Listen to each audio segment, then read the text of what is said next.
시청자 여러분 안녕하십니까? 메르스 확진 환자가 퇴원하면서 노인들의 배움의 터이자 휴식처인 포항시 평생강습원도 운영을 재개했습니다. 포항시는 경제 살리기 대책을 마련하고 시의회도 분위기 조성에 적극 나서기로 했습니다. 보도에 김철승 기자입니다.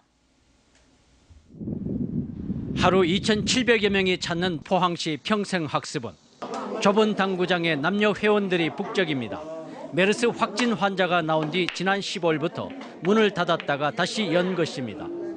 메르스 때문에 갑자기 문을 닫아 보니까 나이 많은 사람이 어디 놀 데가 없었어요. 그래 갑자기 이래 또 회복이 되고 문을 여니까 정말 잘 됐다고 생각합니다. 포항시 평생학습원 산하 근로자복지관과 여성문화회관도 프로그램 운영을 재개했습니다. 메르스가 주춤하자 포항시는 지역경제 활성화 대책을 마련했습니다. 단기 대책으로 105억 원의 추경안을 편성해 취약계층 일자리 사업에 지원하고 8개 팀 300여 명으로 경제위기 TF팀을 구성해 관광 활성화와 소비 촉진에 나서기로 했습니다. 또 소상공인과 중소기업 지원을 확대하기로 했습니다. 1920여 개 기업이 혜택을 볼 것으로 예상됩니다. 시민 여러분들께서도 그런 위생문화 향상과 지역경제 활성화에 적극적으로 동참해 주시기를 부탁을 드립니다. 포항시의회도 본회의에서 경제 살리기 촉구 결의안을 채택하고 경제 활성화에 힘을 보태기로 했습니다.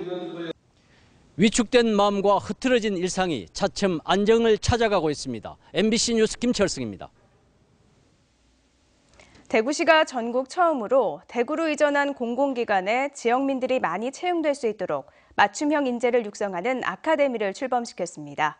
권윤수 기자가 보도합니다. 대구시에 따르면 신서혁신도시로 옮겨온 공공기관들의 지난해 지역대학 인재 채용 실적은 8%로 전국 평균 10%에도 못 미칩니다. 대구시는 이에 따라 공공기관들이 지역민을 더 많이 뽑도록 원하는 인재가 어떤 사람인지를 파악해 지역 대학생들을 맞춤형으로 교육시키는 아카데미를 출범시켰습니다. 갈수록 지역에서는 양질의 일자리를 구하기가 쉽지가 않고 또 이 청년들에게 더 수도권에 비해서 상대적인 박탈감을 더 많이 느끼고 우선 한국감정원과 신용보증기금, 한국가스공사 등 6개 기관이 지역민 채용에 앞장서겠다면서 참여 의사를 밝혔습니다. 한국감정원은 금년에 40명의 신입사원을 채용 진행 중에 있습니다만 이 중에 30%, 12명 이상을 대구 경북의 대학을 졸업한 학생들을 채용하려고 하고 있습니다. 경북대와 계명대 졸업자와 졸업 예정자 100명이 1기와 2기로 나눠 오늘부터 9월까지 인적성 검사 준비, 인사 실무자 특강 등 다양한 교육을 받을 예정입니다. 네, 저도 도움 많이 될 것 같고 기업에서 원하는 인재상 맞춰서 배울 수 있을 것 같아서 좋은 기회인 것 같아요.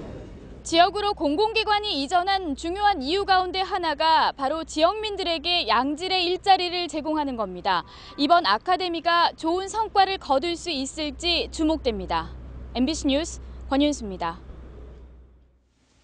국보 18호인 영주 부석사 무량수전 벽체의 배부름 현상과 관련해 문화재청의 고민이 깊어지고 있습니다. 문화재청은 일단 다음 달 긴급 보수를 한 뒤 벽면 해체 또는 전면 해체 등의 조치를 검토하기로 했습니다. 정윤호 기자입니다. 부석사 무량수전 벽체가 불룩해졌습니다. 배부름 현상인데 육안으로 보기에도 불룩해진 부분은 동쪽 중앙벽체, 이른바 억한입니다. 지난 2011년 조사당 벽화를 떼내자 이 현상이 발견됐습니다. 문화재청은 그간 비파괴 내부 구조 조사와 함께 변이 진행 확인을 위한 계측을 이어왔습니다. 내부의 중앙 지점은 지난해 4월 기준값 대비 32mm 정도 불룩해졌던 것이 8월에는 36, 11월엔 37mm로 점점 늘어나고 있습니다. 외벽의 같은 지점은 그만큼 안으로 휘어지고 있습니다. 2012년 5월 39mm 정도 들어갔던 것이 지난해 11월엔 43mm로 늘어났습니다. 서쪽 벽체에도 배부름 현상이 일어났습니다. 문화재청은 벽체 안에 설치된 심재의 변형이 벽체의 변형을 일으킨 것으로 보고 있습니다. 앞으로 문화재청에서도 계속 구조적인 모니터링을 진행할 계획이고요. 만약에 계속 진행이 된다면 벽체에 대한 어떤 해체 보수를 강구해 두지 않을까 지금. 문화재청과 부석사 측은 무량수전의 전면 해체 보수도 염두에 두고 있습니다. 지난 1916년 일제가 해체 보수를 한 지 100년이 지났고 당시 보수가 매끄럽지 않았다는 지적도 있지만 그래도 해체 보수에는 부담이 적지 않습니다. 우리 숭례문 그 사태 이후로 이제 문화재청도 그렇고 사찰도 그렇고 그러니까 전체적 해체 복원하는 데에 대한 심리적인 좀 부담감들이 있습니다. 하지만은 또 문제되는 상황을 단순한 부담감 때문에 계속 방치해 두지는 않을 겁니다.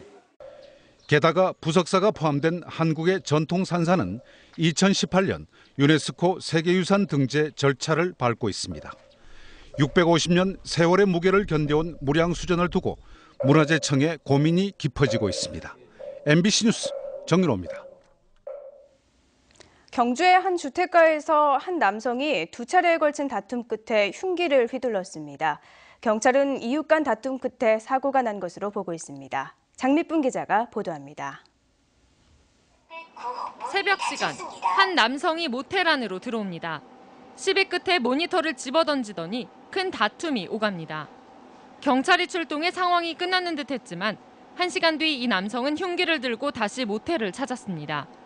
한참 몸싸움이 벌어지고 이 남성은 또다시 경찰에 붙잡혔습니다. 이유도 없이 새벽에 술 드시고 갑자기 오셔서 너네도 잘못 있다 그러면서 컴퓨터를 깨고 그렇게.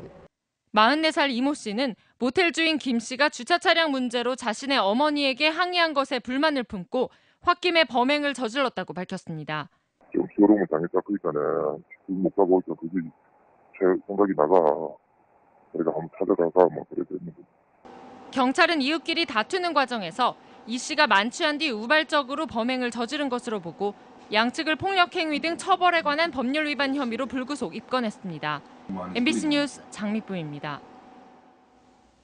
경상북도는 메르스로 어려움을 겪는 소상공인과 중소기업을 위한 금융지원 종합대책을 마련했습니다. 우선 도소매업과 음식 숙박업, 서비스업, 제조 운송업 등에 대해 소상공인 육성자금 300억 원을 긴급 편성해 피해업체당 2천만 원을 우선 지급합니다. 관광 숙박시설업과 운수업 등 피해 중소기업에 대해서는 운전자금을 업체당 최대 3억 원을 지원하고 소상공인과 수출기업 특례보증도 600억 원 규모로 확대하기로 했습니다. 메르스가 주춤하면서 광복 70주년을 맞아 그동안 감소했던 독도 관광객이 올 여름엔 크게 회복될 것으로 기대됩니다. 경상북도는 그동안 중단됐던 공무원 독도 아카데미 행사를 오는 24일부터 재개하고 연기됐던 경상북도 광복둥이 100명의 독도 탐사를 다음 달에 진행할 계획이라고 밝혔습니다. 또 민간 행사로 7, 8월 중 독도 지키기 마라톤 대회와 독도사랑 전국 궁도 대회가 열리는 등 광복 70주년을 맞아 독도 관광객이 회복될 것으로 기대하고 있습니다. 동국대학교 경주 캠퍼스는 대학 구성원과 일반인을 대상으로 대학 발전을 위한 아이디어 제안을 받습니다. 아이디어 제안은 대학의 발전과 경쟁력 강화 등과 관련된 자유로운 주제로 11월까지 1, 2차로 나눠 시행하며 대학 홈페이지를 통해 참여할 수 있습니다. 동국대 경주 캠퍼스는 지난해에도 대학의 탄력적 직원 운영 방안과 목표 달성 스터디 그룹 운영 등 162건의 아이디어를 접수받았습니다. 본격적인 해수욕장 개장을 앞두고 경상북도가 다음 달 6일까지 해수욕장 사전 점검에 나섭니다. 이번 점검은 해수욕장 내 주요 편의시설의 정비 실태, 위험 표지판, 안전장비 확보 여부 등에 대해 중점을 두고 실시합니다. 특히 메르스와 관련해 해수욕장 내 상황실과 화장실 등에 손 소독제를 비치하도록 할 계획입니다. 새누리당 김상원 의원은 신협이나 새마을금고 등 서민금융기관 출자금이나 예탁금에 대한 비과세 감면 혜택을 연장하는 것을 골자로 한 조세특례제한법과 지방세특례제한법 일부 개정 법률안을 대표 발의했습니다. 현행법에 따르면 서민금융기관의 지방세 감면 규정이 올해 말에 종료되는데 영세 서민을 대상으로 금융서비스를 제공하고 지역사회 복지 지원 등 다양한 기능을 수행하기 때문에 일본 기간을 오는 2018년까지 연장할 필요가 있다고 김 의원은 주장했습니다.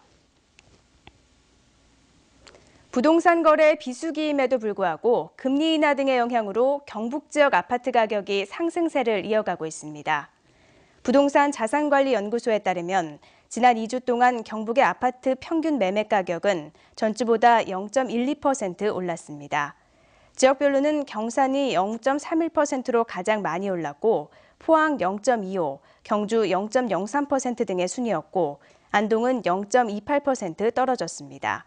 부동산 자산관리연구소는 장마 기간에 접어들면 경북 지역 아파트 가격이 안정세를 찾을 것으로 내다봤습니다.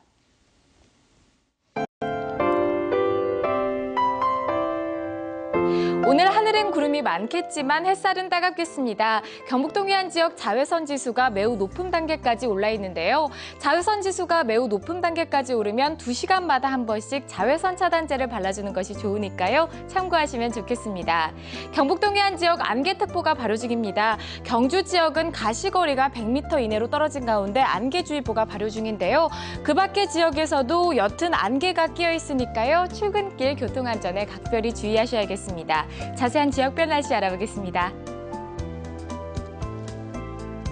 오늘 경북 동해안 지역은 맑은 가운데 구름 많이 지나겠습니다. 아침 기온 울진 16도, 영덕 경주 17도, 포항 20도로 시작하겠는데요.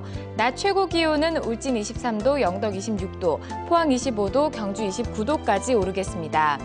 울릉도와 독도도 종일 구름 많겠습니다. 아침 기온 울릉도 17도, 독도 19도로 시작하겠는데요. 낮 최고 기온은 울릉도, 독도 22도에 머물겠습니다. 동해 전 해상 맑은 가운데 종일 구름 많이 지나겠습니다. 바다의 물결은 0.5에서 1.5m로 잔잔하겠습니다. 목요일부터 장마 전선의 영향을 받아 비구름 지나겠습니다. 날씨였습니다. 이상으로 포항 MBC 뉴스투데이를 마칩니다. 시청해주신 여러분 고맙습니다.